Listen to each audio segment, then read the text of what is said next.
Édith Piaf, de la gloire à la déchéance. Ceux qui l'ont bien connue racontent les derniers jours de la grande tragédienne de la chanson. Inédit dans un instant. Trésor, mémoire de radio, présente. Treceos, mémoire de radio, presente. 13 Mémoire de radio, presenter. 13 os, Memoire de Radio, presente.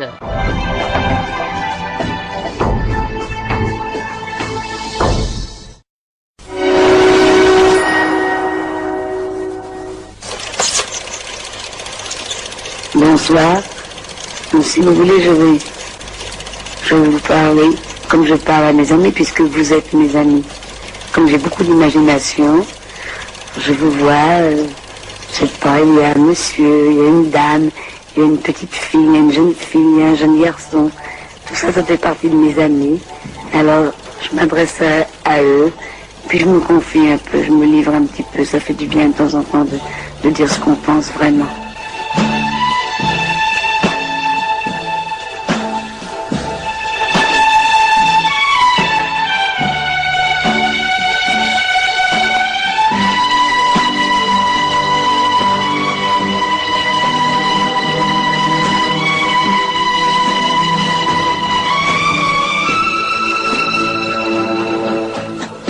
Non, je ne regrette rien. Rien de tout ce qui s'est passé. Parce que ça m'a servi d'expérience pour tout. Pour pouvoir exprimer, ressentir tous les sentiments, puisque je suis passée un peu partout. Alors, je sais ce que je dis. Et quand on est passé tout à fait à côté, enfin de la mort, disons ce mot, puisqu'il n'y en a pas d'autre, quand on est passé à côté, eh bien, on apprécie tout ce que l'on avait et qu'on n'a pas apprécié à l'époque. Et on souhaite qu'une chose, c'est de les avoir à nouveau pour pouvoir en profiter pleinement. Alors, écoutez-moi bien, quoi qu'il arrive, ne regrettez jamais rien. Ni le bien qu'on m'a fait, ni le mal, tout ça m'est bien égal. C'est là où la légende est magnifique, et c'est là où elle est un personnage unique dans le monde de la chanson. On ne choisit pas de crier au monde « je ne regrette rien » et de disparaître. C'est Dieu ou le hasard, ça dépend des conditions que vous pouvez avoir les uns ou les autres, mais ça vous est donné. C'est pas un choix. Donc elle n'a pas eu le choix, elle n'a pas dit « je vais mourir », elle n'a pas dit « je ne chanterai plus, j'aurai une autre chanson testamentaire », non. C'est comme ça. Ça se prémédite pas.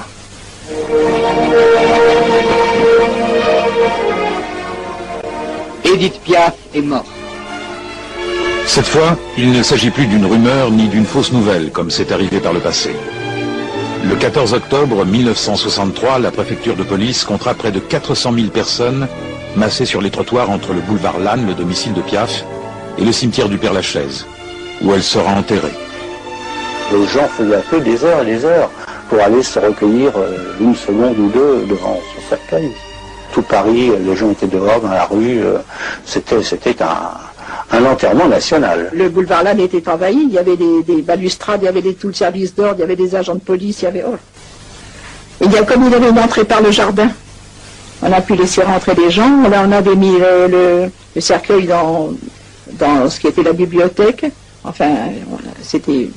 Bien les gens passaient devant le cercueil, simplement. Il y a quelques personnes pour qui j'ai ouvert la porte et ils ont pu voir Édith une dernière fois.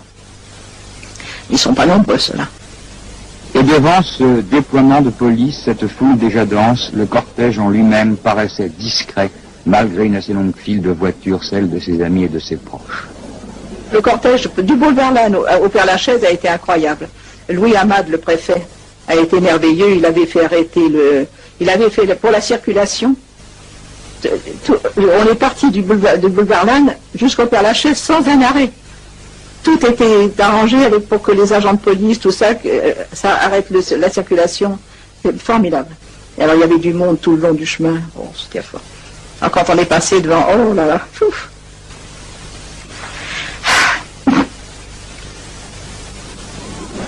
Et la foule se taisait encore, tandis que le cortège se dirigeait à pied vers la sépulture.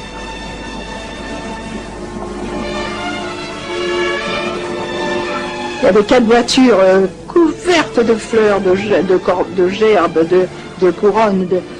Il fallait jouer les coudes, hein, parce que bon, il n'était pas question de dire bah oui, je connais Edith, tout le monde disait ça.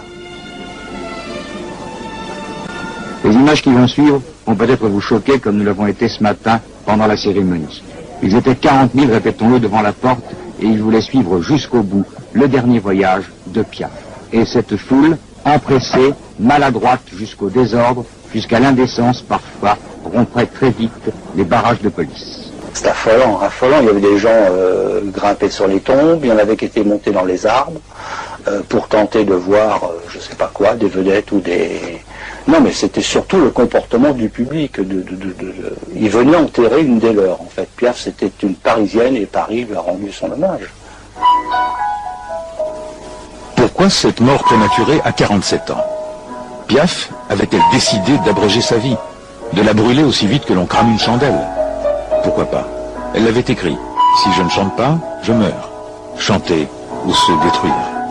Une incontrôlable course contre la mort qui commence en septembre 1960. Piaf est malade. Ses jours sont comptés. Son médecin lui interdit de remonter sur scène. Et il lui dit franchement, si vous n'arrêtez pas, vous allez mourir.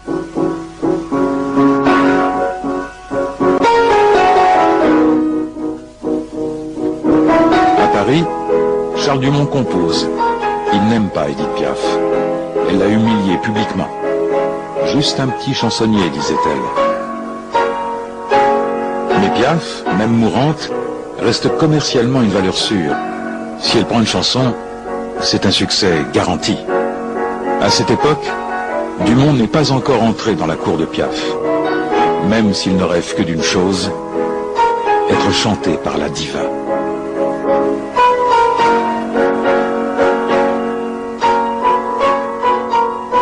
J'appelle mon ami Michel Vauquer, le mari de Cora Vauquer, qui était un monsieur qui avait déjà fait beaucoup de grandes chansons à succès. Et j'ai dit, Michel, écoutez, j'aimerais que vous veniez vous faire écouter une chanson. À l'époque, il n'y avait pas tout ce qui est les moyens techniques d'aujourd'hui. On se déplaçait pour écouter une chanson. Donc il vient, je lui joue la chanson. Je lui dis, voilà, est-ce que vous voulez faire des paroles là-dessus? Il me dit, oui, ça me plaît bien. Il repart chez lui et quelques jours après, il m'appelle, il me dit, écoutez, voilà, j'ai trouvé une idée pour votre chanson. Alors, comme on avait fait une note très longue, là, au début, comme ça, j'ai mis non, et je ne regrette rien. Et je vous jure, sur tout ce que j'ai de plus cher, je réponds à Michel Vauquer, eh bien, c'est pas terrible. Votre idée, je trouve pas que ça soit une idée bien formidable. Michel Vauquer, il ajoute en plus, en supplément au programme, il dit, comme ne vous inquiétez pas, c'est un très bon titre et c'est une chanson pour Edith Piaf. Alors, je lui dis, écoutez, alors Michel, je vous en supplie. Qui vous voudrez, où vous voudrez, quand vous voudrez, j'irai en Chine si vous voulez, mais alors Piaf, vraiment, c'est pas possible. Et pourtant, un rendez-vous aura lieu. Oh, il a été maintes fois repoussé par la reine de la chanson, mais le 5 octobre 1960, Piaf va un peu mieux et accepte enfin d'entendre cette chanson, dont on lui parle depuis plusieurs semaines. La porte s'ouvre, c'était une porte vitrée qui donnait dans le salon. Et elle arrive avec une robe de chambre, bleu pâle, avec des mules roses, à pas menu, coiffée à l'époque, elle avait suivi un traitement qui lui avait fait perdre beaucoup de cheveux, donc avec les cheveux rares. À pas menu, elle vient jusqu'au piano. Elle dit, vous voulez pas me jouer votre chanson? Elle dit à Michel Vauquer, moi, elle ne me parle pas. Alors, on va au piano, et je me mets à jouer, jouez-moi votre truc. Et je joue mon truc.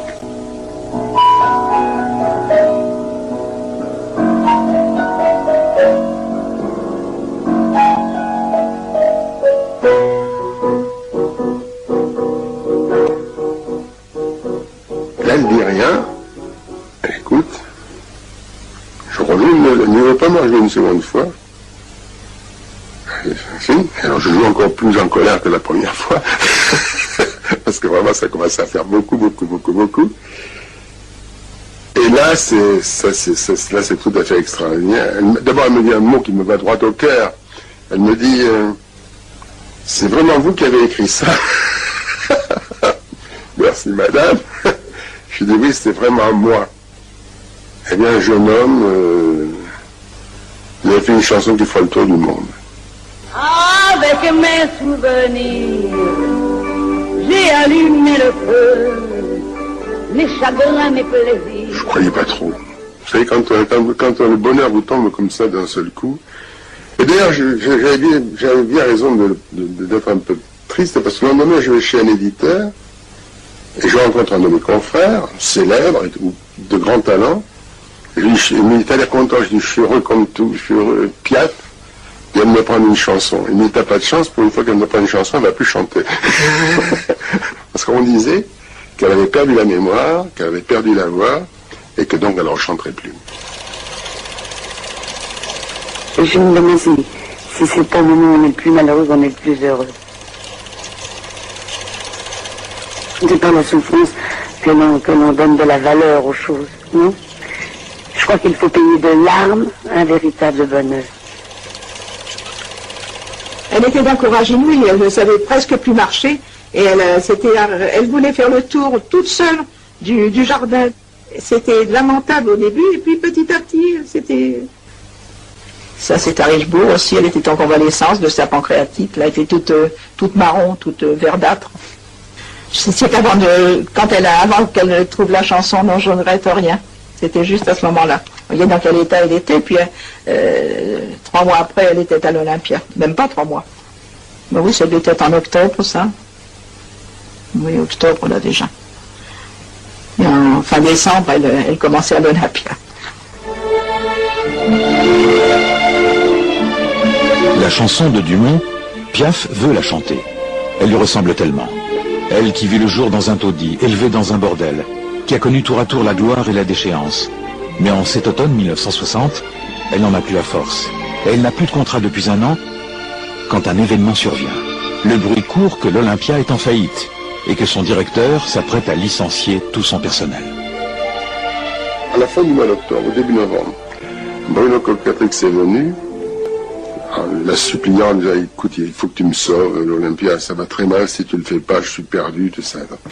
Elle lui a dit, écoute, tu tombes bien parce que j'ai une chanson que j'ai envie de chanter et je vais revenir à l'Olympia avec cette chanson.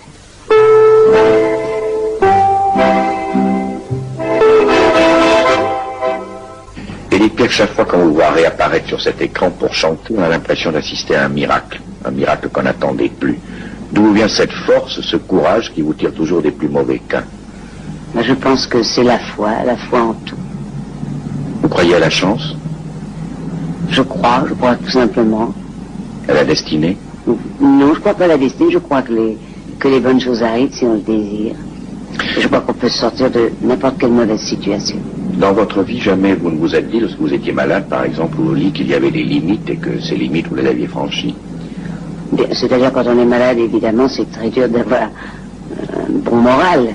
Mais tout de même, même si il m'est arrivé de me laisser abattre un petit peu, immédiatement je reprenais le dessus en me disant non, c'est pas possible, je m'en sortirai, j'y arriverai. Pour 5 colonnes à la une, et pour la première fois depuis 1 an, elle est remontée sur une scène. La chanson nouvelle qu'elle va chanter ce soir, c'est la chanson de son retour. Et vous, quel était pour son premier public?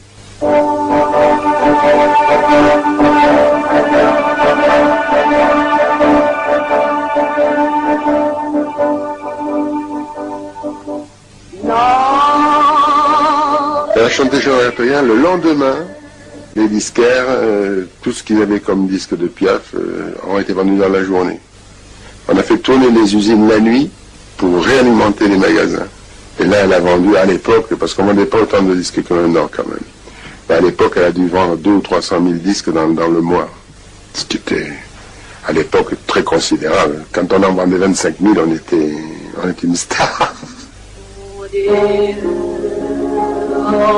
La date de la première à l'Olympia est fixée au 29 décembre 1960. Reste 8 semaines pour se préparer. Un défi. Alors Piaf se remet au travail. Une véritable boulimie. Les répétitions sont interminables, contre l'avis de son médecin et de ses proches. jusqu'à des 5-6 heures du matin. Donc elle arrive à l'Olympia, elle est quand même pas dans une forme extraordinaire. Elle est, bon, elle s'est requinquée, elle a fait très attention à tout. Elle avait quand même une force extraordinaire en elle-même, mais pas physique, une force venue d'ailleurs.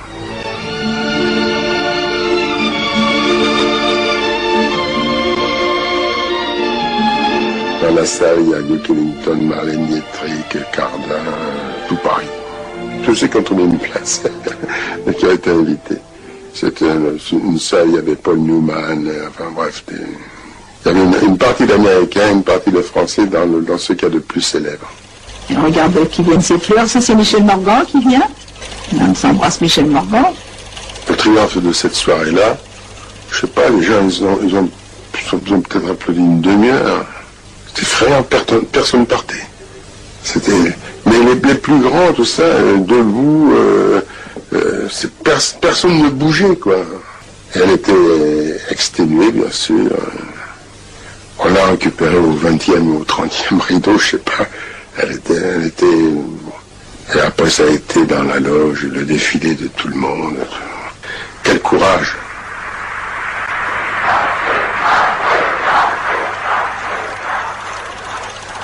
Rien n'est grave au fond, tout recommence. Si ça va très mal, c'est obligé d'aller mieux. Quand ça va très mal, ça ne peut pas aller plus mal. Alors ça va mieux. Fatalement, il y a... Et traîné par la foule qui s'élance et qui danse une folle farandole, je suis emporté au loin. Le contrat prévoyait 30 représentations. Face au succès, il est prolongé de 2 mois. Ce seront 100 représentations. Et parfois 2 récitals dans la même soirée. Les caisses de l'Olympia se remplissent. Les disques de Piaf s'arrachent. Edith, emportée par le succès, n'écoute aucun conseil. Fatalement, elle s'épuise à nouveau.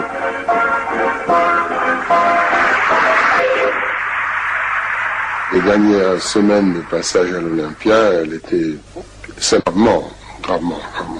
Vous savez, on l'amenait, on allait la chercher dans sa loge, j'étais dans sa loge. Bruno Cocatrix et moi-même, on la prenait sous les bras, on l'amenait jusqu'à la scène. Elle sortait, elle était en transpiration.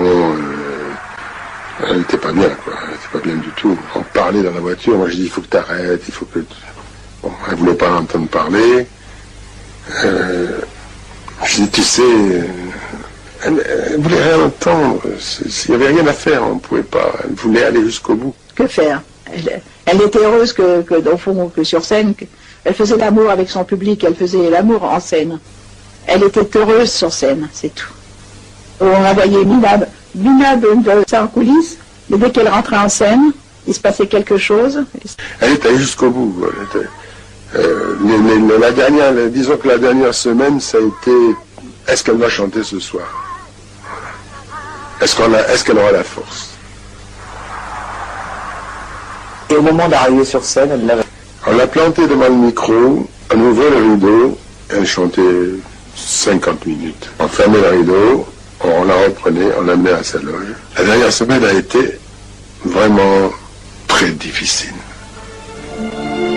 Piaf sauve l'Olympia. Certains diront alors que c'était un suicide, et Bruno Cocatrix lui écrira cette lettre. Mon Édith, vous aviez déjà fait un miracle en luttant à nouveau contre les mauvais esprits, mais cela vous le faisiez pour vous. Vous avez fait un second miracle pour tenir pendant des mois. J'en ai honte. Vous m'avez donné non seulement votre talent, votre génie, mais surtout une partie de votre volonté morale, une partie de vos forces physiques. En fait, une partie de vous.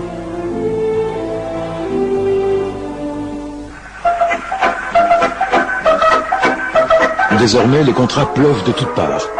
Et Piaf refuse de se reposer, d'arrêter ses tours de chant. Une fois de plus, elle n'en fait qu'à sa tête. Saoulée par le succès, elle enchaîne tournée sur tournée. Une ivresse de la scène qui la tue à petit feu.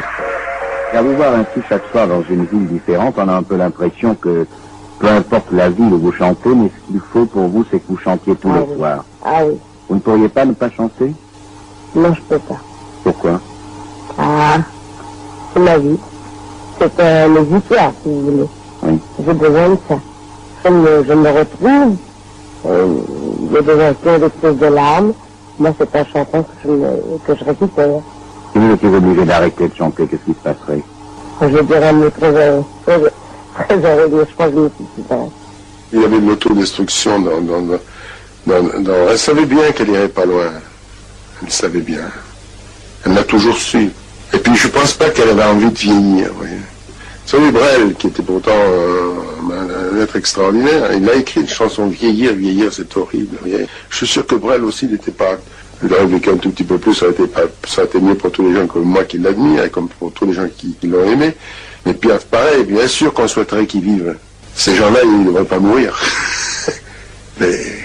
Et comme ils savent qu'ils sont mortels, je pense qu'ils n'ont pas envie de devenir âgés, de ne plus pouvoir chanter, pour faire quoi?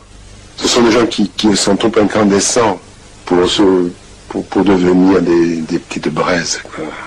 Elle n'avait pas peur de la mort et... Non, je crois qu'elle n'appréhendait pas tellement.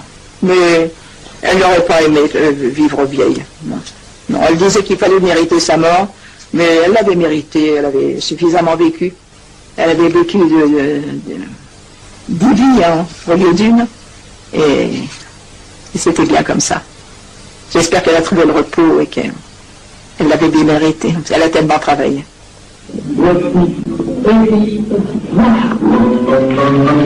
Mais écoutez plutôt les acclamations qui saluent son entrée en scène. Cela fait déjà longtemps que les journalistes sont aux aguets, qu'ils suivent Piaf pas à pas. Parce que chaque tournée devient un calvaire. Piaf sillonne la France entière durant des mois. Le public se bouscule aux portes des petites salles de province, trop petites, obligeant 2 tours de chant dans la même soirée. Et tout ce monde guette la chute, espère peut-être secrètement la voir s'écrouler sur scène. Ce soir, un autre soir.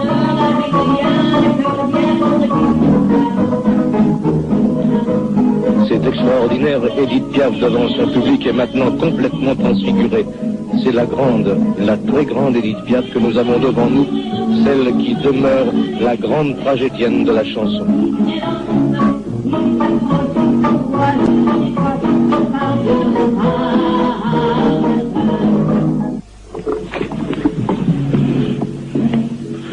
Eh bien, je vous le disais, Édith Piaf est très fatiguée, voyez-vous, lors de sa première chanson. Elle vient justement d'arrêter. On est obligé de lui apporter de l'eau sur scène. Elle paraît avoir un malaise comme un maubeuge. Mais Édith Piaf reprend immédiatement.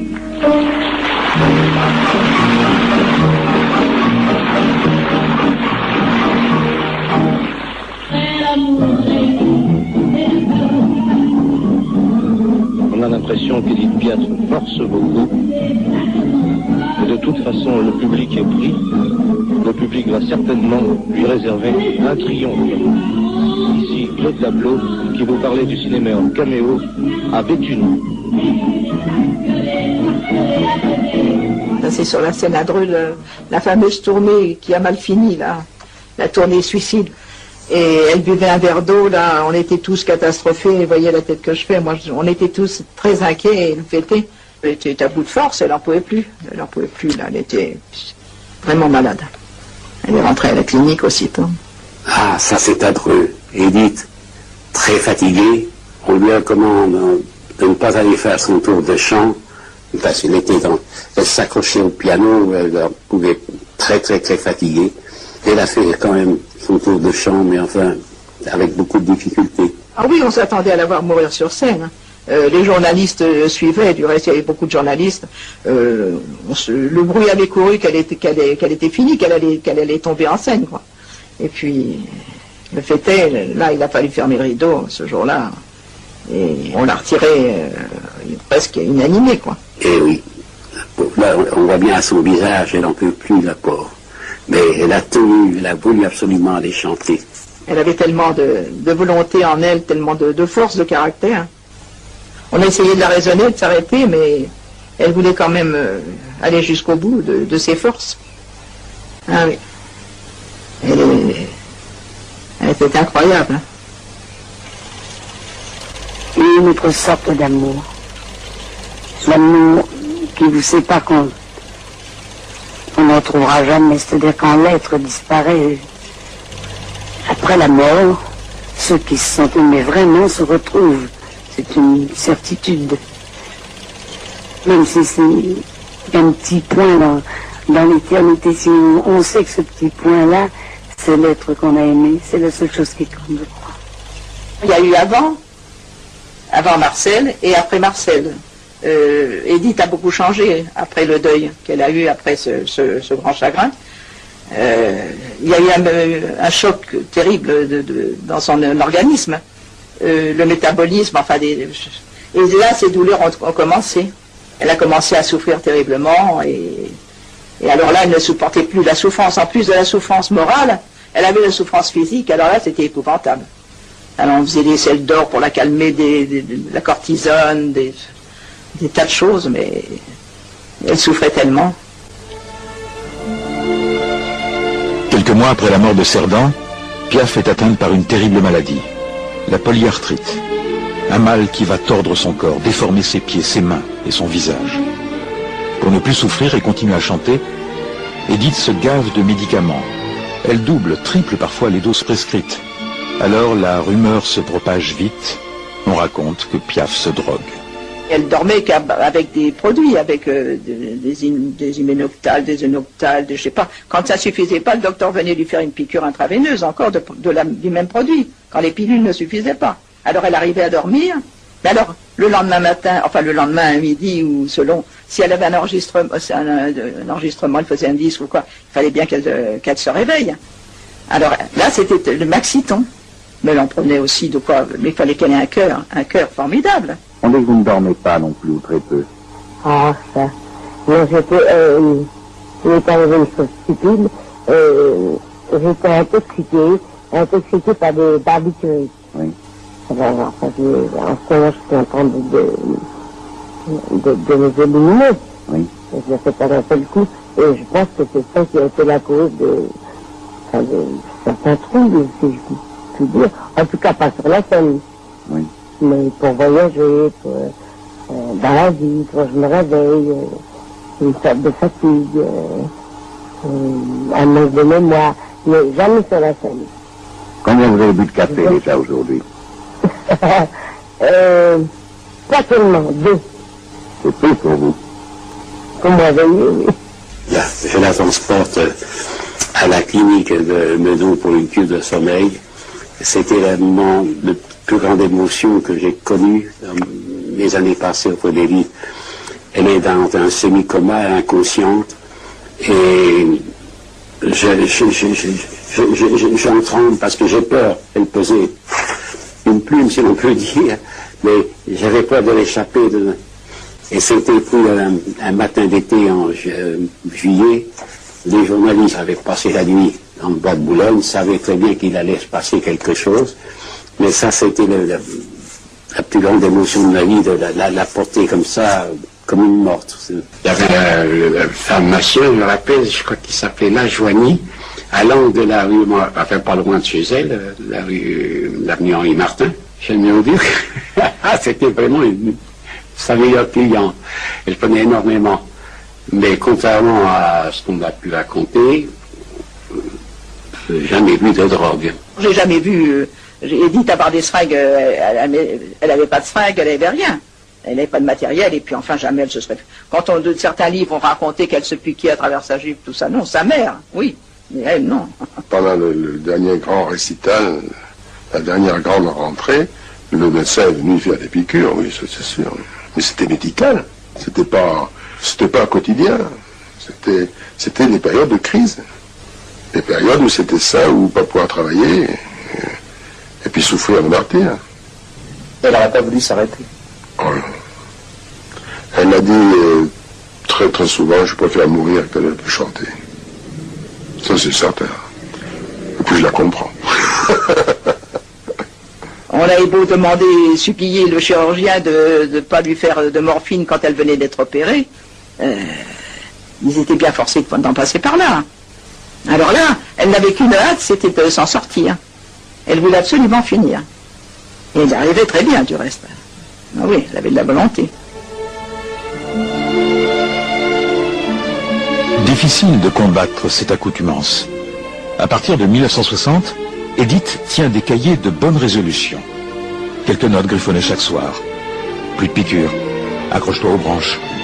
Laisse-toi aller quand tu es fatigué. N'aie plus de passions qui te font mal. N'aie plus de désir. Résolution d'un soir dont on se moque au matin. Piaf ne peut vivre sans sa dose de pilule qui, au lieu de repousser l'échéance, l'affaiblissent jour après jour. Son médecin la prévient par courrier. Edith, arrêtez ces médicaments qui détruisent votre foie. Mais c'est pour ça qu'elle s'est fait un trou dans l'estomac. À ce moment-là, le moindre écart de nourriture a été néfaste. C'est pour ça qu'elle a eu des comas hépatiques et tout, parce que il suffisait d'une énorme omelette, comme elle mangeait, elle avait bon appétit, et puis comme elle n'avait pas droit, ça lui donnait d'autant plus envie. Alors vous pensez, quand elle faisait une bêtise, elle la faisait à fond. Ah là là. Si votre médecin vous ordonnait d'arrêter et que vous sentiez que vous croyez avoir la force de continuer, vous désobéiriez à votre médecin? Oui. Vous l'avez déjà fait? Oui, je dis ça, désobéir. Spécialement à votre médecin? À tout le monde. En 1962, Piaf rencontre Théo Sarapo. À quoi se sert l'amour?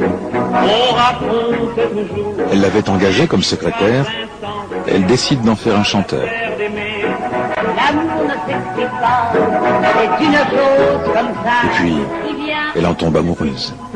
Et vous prend ta... Pour son entourage, Piaf n'aurait jamais dû connaître ce jour. En octobre 62, elle est en fin de vie. Perclue du rhumatisme déformant, opérée du foie, empoisonnée par les médicaments, elle n'est plus qu'une ombre.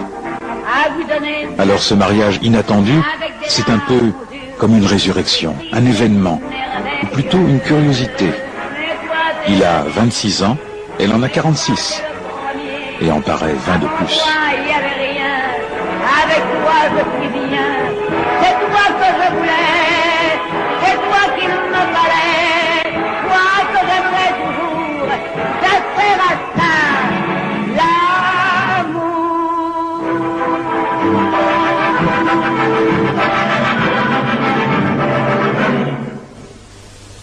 Toute sa vie, elle a vécu avec un idéal qui ressemble à Théo Sarapo. Et elle l'a trouvé avant de mourir. Il n'avait rien de ce qu'elle avait, elle n'avait rien de ce qu'il avait. Et elle avait tout ce qu'il pouvait lui donner, et il avait tout ce qu'il pouvait lui donner. C'est une histoire formidable. C'est une rencontre au sommet. Et d'ailleurs, le public s'y est pas trompé. Le public n'a jamais été choqué de voir Madame Edith Piaf fatiguée, épuisée, se marier avec un jeune et faible. Hein? regarde-moi, à chaque fois j'y crois, et j'y croirai toujours, ça sert à ça l'amour. Et le matin, on ne peut pas la réveiller brusquement. Alors je la réveillais doucement. Quand je sentais qu'elle émergeait, j'allais ouvrir les rideaux. Mais alors, il ne fallait pas parler. Tant qu'elle ne parlait pas elle, il fallait se taire. Et puis, alors quand elle me disait bonjour, comment vas-tu, tout ça. Alors là, bon, ça. Alors elle me disait, alors je lui dis, vous allez vous marier aujourd'hui? Oh, elle me dit, non, j'aimais pas, non, on va tout annuler, je vais être ridicule. Vu la différence d'âge, qu'est-ce qu'on va... Oh non, je veux pas, enfin, elle voulait plus se marier. Alors, après tout le travail que j'avais fait, je lui ai dit, mais on peut pas faire ça. Et puis tous les journalistes, le travail que j'avais fait, je lui ai dit, mais on peut pas faire ça. Et puis tous les journalistes sont prévenus, l'église orthodoxe qui est toute, enfin, tout était fait, tout était préparé, tout était... Le maire du 16e, tout ça, oh là là, j'avais vu tout ce monde, enfin, tout était prêt. Alors, au bout d'un moment, quand même, elle s'est décidée, oui, évidemment, elle a réalisé que, en effet, c'était pas possible d'annuler, c'est pas possible. Elle avait du mal à écrire, et c'était long pour elle, c'était terrible. Ça n'en finissait pas d'écrire ce nom. La pauvre. Cet amour est décidément très fort. Je crois que c'est le seul sentiment qui ne s'achète pas, qui ne se discute pas, qui ne s'analyse pas. Il est là, il existe, et il faut bien l'admettre. Il n'y aurait pas eu Théo, je pense qu'elle n'aurait pas arrêté, mais elle se serait laissée mourir plus vite encore. Je crois que lui a donné un petit sursaut. Si vous voulez, ce qui a donné à Edith un petit sursaut, c'est pas des chansons, je pense que c'est cette histoire fabuleuse, ce mariage. Elle s'est mariée. C'est fantastique. 1 an et 1 jour. Après, elle est décédée. C'est peut-être mieux ainsi. Pourquoi? Bon, si elle avait vécu diminuée comme elle était, avec les douleurs qu'elle avait, et sans avoir la force de chanter, sans en avoir à ce moment-là, en plus, venait la mode des yéyés. Tout ça, il aurait fallu vraiment pour continuer à être Edith Piaf, qu'elle soit en pleine possession de son travail. Si elle avait été un petit peu diminuée, ça n'aurait pas été. Alors, elle aurait abîmé en somme tout ce qui avait été merveilleux. Alors c'est peut-être mieux qu'elle soit partie dans toute la splendeur de son talent. Les derniers moments, malheureusement, il y a quelques récitals en trop. Et il aurait fallu s'arrêter avant. Ça nous fendait le cœur. On sentait que quelque chose n'allait plus, quoi.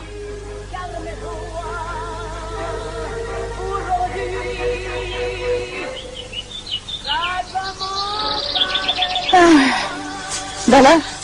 Ici, c'était le pigeonnier d'Edith, enfin, qui lui était destiné, et que nous avions réalisé en 59, 60, quand on a commencé à faire les travaux ici, et nous espérions qu'elle en profiterait. Malheureusement, elle a vu le projet, elle a vu les premières photos, la bâtisse, enfin, mais elle n'a pas pu en profiter. Nous savions qu'elle en aurait besoin un jour, hein, étant donné qu'elle n'avait rien à elle. Elle n'avait pas de maison de campagne, elle n'avait pas... le boulevard Lannes était loué. Et, mon Dieu, vu son état de santé, nous avions peur qu'elle soit forcée de s'arrêter de chanter, enfin en tout cas quelque temps. Alors entre Loulou Barillet, qui avait une maison près de Bergerac, et nous, elle aurait toujours trouvé une maison accueillante. Et nous aurions continué à vivre ensemble comme nous vivions à l'étranger, en famille en somme. Elle aurait été bien ici. Juillet 1963, Piaf est à nouveau malade. Une pneumonie contractée lors de son dernier récital. Elle se soigne à Saint-Jean-Cap-Ferrat. Une tournée est prévue pour l'automne, en Amérique. Elle est heureuse. Et à l'idée de rechanter bientôt, elle reprend goût à la vie. Elle était très bien, enfin très bien, comme une convalescente, mais elle repartait comme en 14, comme encore une fois. Elle avait retrouvé une voix extraordinaire, parce qu'elle avait été soignée par des docteurs qui lui avaient fait des massages, vous savez, comme on fait aux enfants contre la bronchiolite, tout ça. Elle avait retrouvé... Quand elle chantait, elle répétait Hymne à l'amour, on l'entendait, il y avait un grand parc, pourtant c'était immense, on l'entendait sur la route nationale. C'était formidable. Là, on y croyait vraiment. Et puis, ça s'est dégradé d'un seul coup. Edith replonge dans ses excès. Trop de médicaments, trop d'invités, trop de soirées, trop de tout, comme une overdose. Certains soirs, on comptait à Saint-Jean-Cap-Ferrat jusqu'à 145 ouverts. Trop de mauvais conseils. Allez, venez, Edith, vous asseoir à notre table. Elle a fait une rechute par des excès de nourriture, des choses qu'elle ne devait pas manger, et qu'elle a mangé quand même. Il y avait tellement d'invités, on ne pouvait pas la surveiller, on ne pouvait rien dire. C'était elle, la maîtresse. Alors, son infirmière était furieuse, se fâchait, moi j'étais pas contente, tout ça, mais enfin, qu'est-ce que vous voulez qu'on fasse? Vous ne pouvez pas lui interdire, c'était elle la patronne. Hein. Et oui. Et malheureusement, elle a eu un coma hépatique et elle est partie de nouveau en clinique à la Boca, à Cannes. Piaf dans le coma. La tournée américaine est annulée. Les visiteurs se font plus rares. Comme l'argent, qui a filé à toute vitesse. Au début du mois d'août 63, Daniel, l'impresario Louis Barrier et Théo Sarapo quittent Saint-Jean-Cap-Ferrat pour une maison plus isolée sur les hauteurs de Grasse. Elle ne lisait même plus, elle n'avait pas le courage de lire. Non. Elle avait une vie un peu végétative les derniers jours, elle réfléchissait, elle était dans ses pensées. On ne la dérangeait pas, on la laissait penser, réfléchir. Mais on ne croyait pas tout de même que ça se gâterait à ce point-là. Et puis oui, je me souviens, on a fait venir un guérisseur dont on nous avait parlé.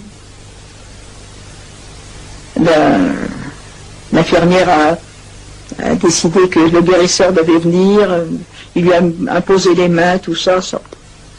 C'est donc, ça n'a rien fait du tout.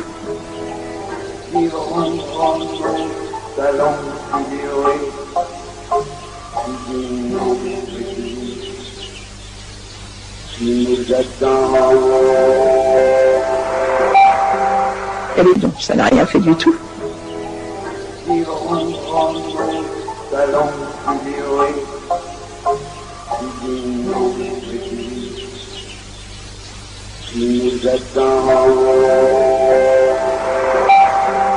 Elle écoutait des disques de Brel. Entre les vieux, là, j'ai pas la pendule qui marche au salon, là, je sais plus. C'était triste. Et puis, enfin, là, le dernier disque que je lui ai mis, c'est son disque de son récital de Carnegie Hall. Et elle l'a écouté complètement, sans commentaire, sans rien. On l'a écouté dans le calme.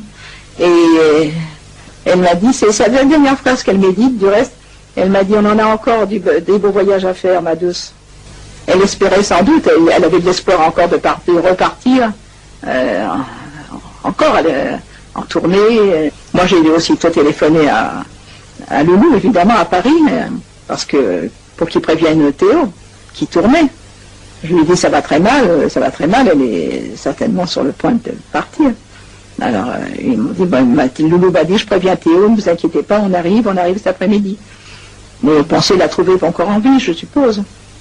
Et puis, peut-être 1h moins le quart, je ne sais plus exactement l'heure, dans ces eaux-là.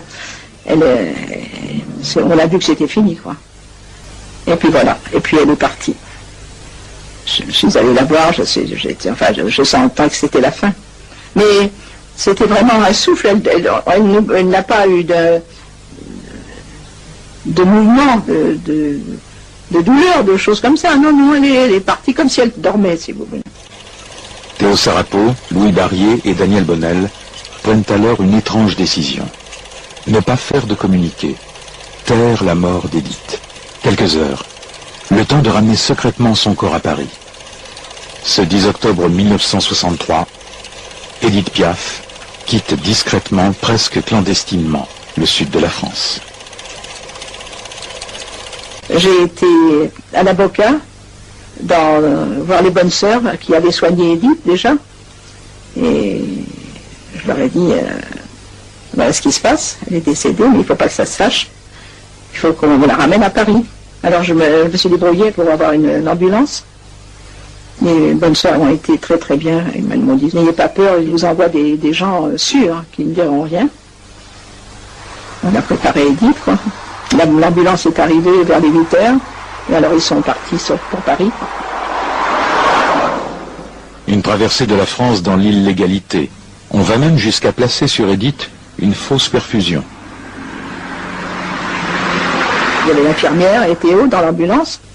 Si l'ambulance avait été arrêtée en route, on aurait dit qu'elle venait de décéder pendant le transport. Il fallait qu'elle meure à Paris, Édith. C'était pas possible. C'était son désir, du reste, le plus absolu. Dans la nuit, on réveille le médecin d'Édith. Il accepte de signer un faux certificat de décès. Officiellement, Piaf est déclarée morte à 8h du matin, le 11 octobre 1963, à Paris.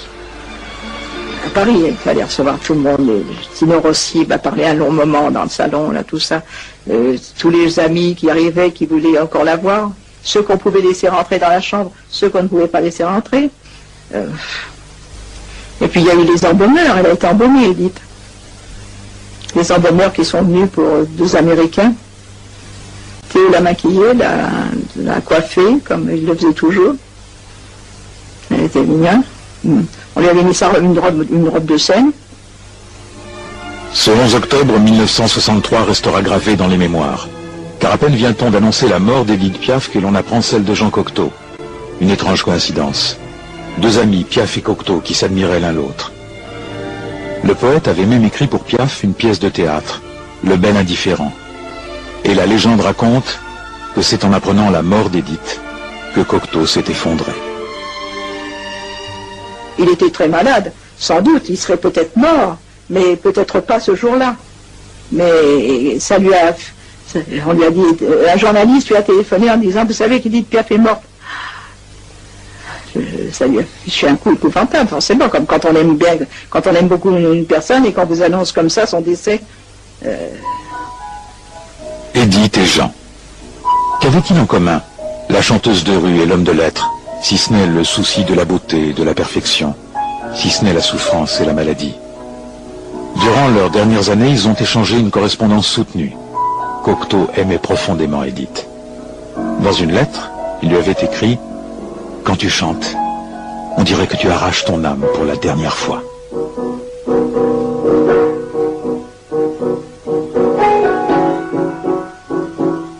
Ainsi Piaf a vécu, comme si chaque jour de sa vie était le dernier. Elle l'a chanté, le cri de toute une vie, un épitaphe. Ce sont des gens qui, dans le temps qui est le leur, ils vivent 10 fois ce que vivent les autres. 10 fois, 100 fois, 1000 fois. Ils sont 1000 fois plus généreux, 1000 fois plus en colère, 1000 fois plus heureux, 1000 fois plus triomphants, 1000 fois plus malheureux. Dans le même temps. Donc quand ils meurent à 45 ans, 50 ans, ils ont fait le plein de vie.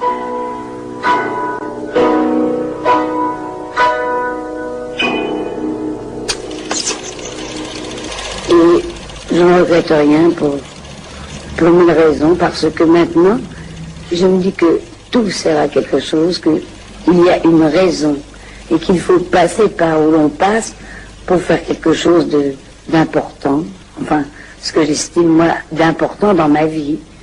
Non